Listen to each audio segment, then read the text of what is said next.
Since the 2nd of May 2025, not one Russian helicopter has been publicly reported hunting a Ukrainian drone boat. Ukrainian military intelligence credits Magura drone boats, fitted with a missile bolted to the deck, with downing 2 Russian Mi-8 helicopters and damaging a third off Crimea on New Year's Eve 2024, and a Russian Su-30 fighter jet 5 months later. Both are Kyiv's claims. Neither has an independent confirmed count behind it. The cost gap explains why Moscow cares, a $250,000 hull against a jet worth more than $50 million.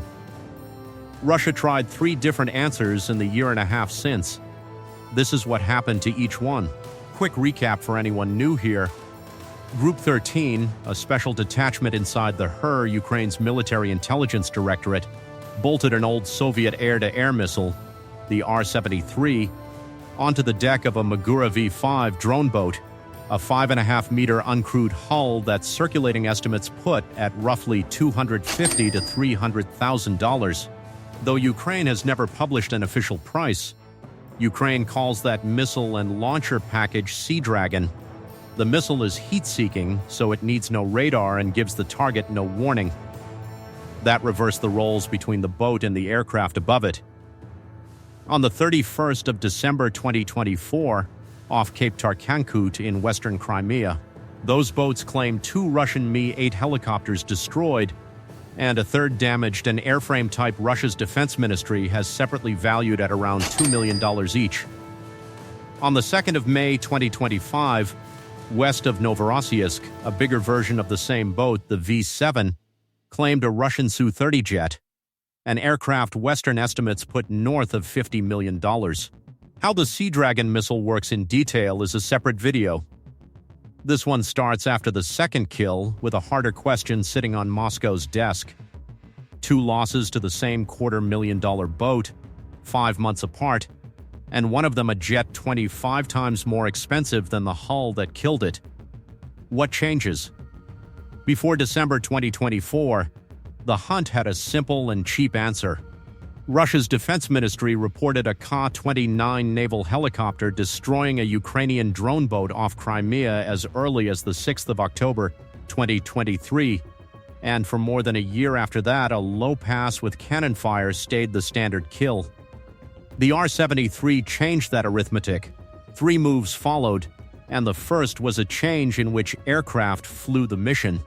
In a report published the 5th of May 2025, the Ukrainian defense outlet Defense Express said Russia had stopped sending Ka-29 naval helicopters and B-12 turboprop patrol aircraft on drone boat hunting sorties at all, and handed the job to Su-30 fighter jets instead. The reason is speed. A Ka-29 cruises at somewhere around 280 kilometers an hour, a B-12 near 320.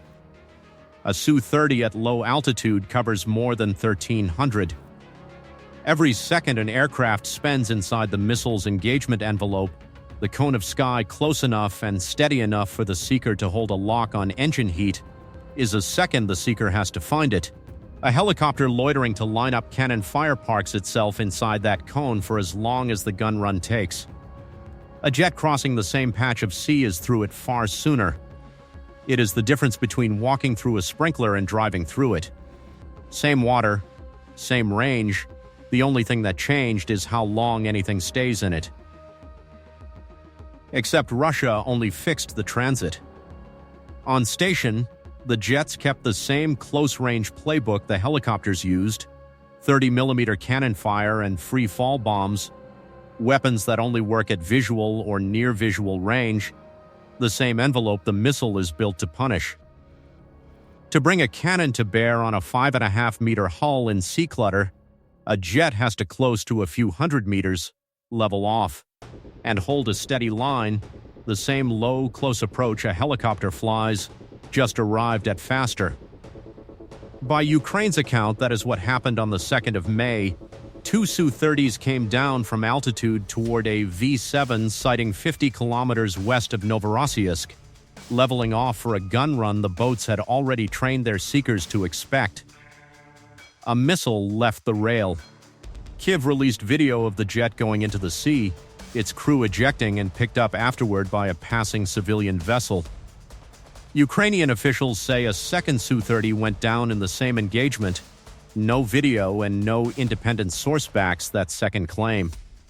Russia's second move went in a different direction, sent a drone after the boat instead of a crewed aircraft.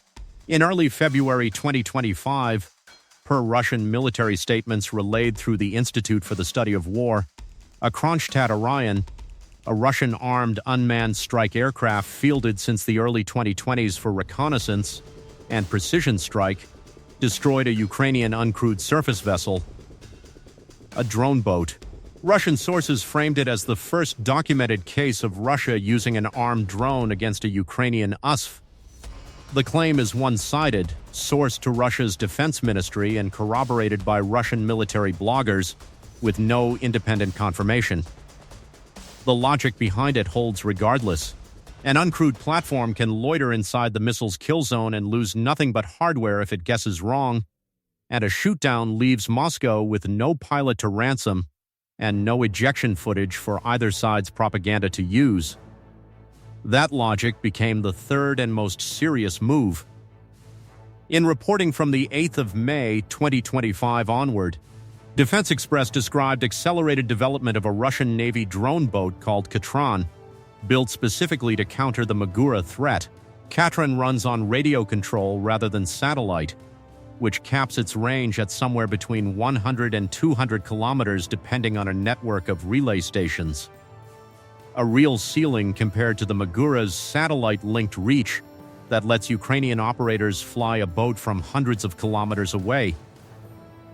One reading of that trade-off: a radio-only link has no satellite signature to expose, at the direct cost of the range that let the Magura reach Novorossiysk in the first place, though Russia has not stated that reasoning publicly. The hull carries a 12.7mm machine gun and a complement of first-person view attack drones flown by an operator watching a live camera feed. As of that May 2025 reporting, it remained in prototype and development stage, and no later public update has surfaced. No confirmed operational engagement between a Katran and a Sea Dragon-armed Magura has been reported. The most recent count from Group 13, given publicly at a museum handover ceremony on the 4th of September 2025, credits the Magura family with 2 helicopters destroyed and 1 damaged, 2 fighter jets shot down, and 16 Russian ships sunk by the V5 variant alone since the program began, a tally that traces back to the same December engagement and no other reported helicopter loss since. Every figure in that tally is a Ukrainian military intelligence claim, not an Oryx-confirmed count, and it should be read that way. The two halves of that number tell different stories.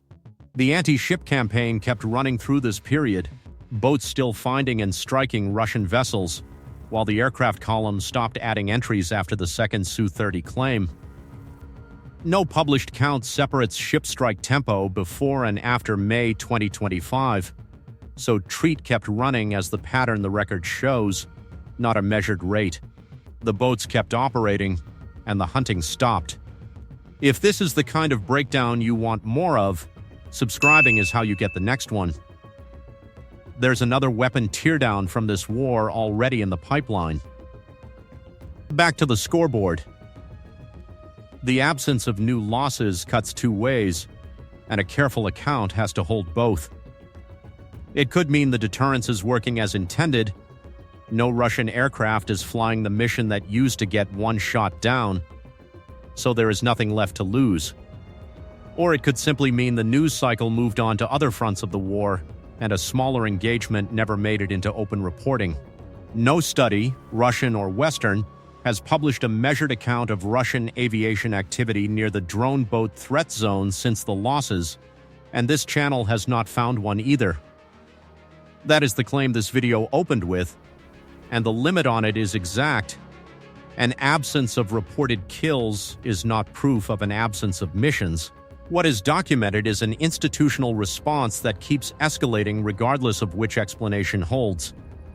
On the 1st of July 2026, per Admiral Alexander Moiseyev's statement relayed through the Institute for the Study of War, or ISU, And reported by the Washington Times on the 27th of July, Russia's Navy stood up its first dedicated unmanned systems regiment, a unit built around warship protection in the broad sense, dispersal tactics, anti-drone netting, mobile task forces built to move faster than a Ukrainian strike can be organized against them. It addresses the general problem, and this specific threat only as one part of it. Nobody in Moscow presents it publicly as an aircraft fix. What it amounts to is the Navy conceding, a year and a half after the first missile boat shot down a helicopter, that the underlying problem still has no settled answer. ISU's assessment of these measures is blunt, largely failed so far. Moscow will not call that a failure out loud, though the spending and the delay both say the fix has not arrived. 3 institutional responses, and by the open record, not one of them has produced a single independently confirmed Russian kill against a Sea Dragon-class threat since May 2025. The February Orion claim remains Russia's alone and uncorroborated. That gap is the evidence. The pattern here reaches past this one war. Russia's first instinct was to buy speed, and speed alone didn't save the Su-30 Kyiv has confirmed on video, because the crew that flew it kept the same close-range attack helicopters had always flown. A faster platform running an unchanged tactic just arrives at the same failure sooner. Swapping the hardware without changing the doctrine that got the hardware killed is not an adaptation. It's a delay. From here, 3 things to watch. First, whether Katran produces its first confirmed engagement against a Magura, the moment Russia's drone versus drone answer stops being a prototype and starts being a record. Second, whether the new unmanned systems regiment shows up in anything measurable, a documented change in how Russian vessels operate near contested water, instead of a stood-up unit that exists mainly on paper and in one admiral's statement. Third, whether Russian helicopters quietly go back to hunting drone boats the moment either counter looks solid, the clearest sign yet of what actually deterred them in the first place, since a military rarely announces when a threat has stopped scaring it. An irony runs underneath all 3. While Moscow searches for an answer to the missile boat, Kyiv's manufacturer is already selling the same idea in the opposite direction.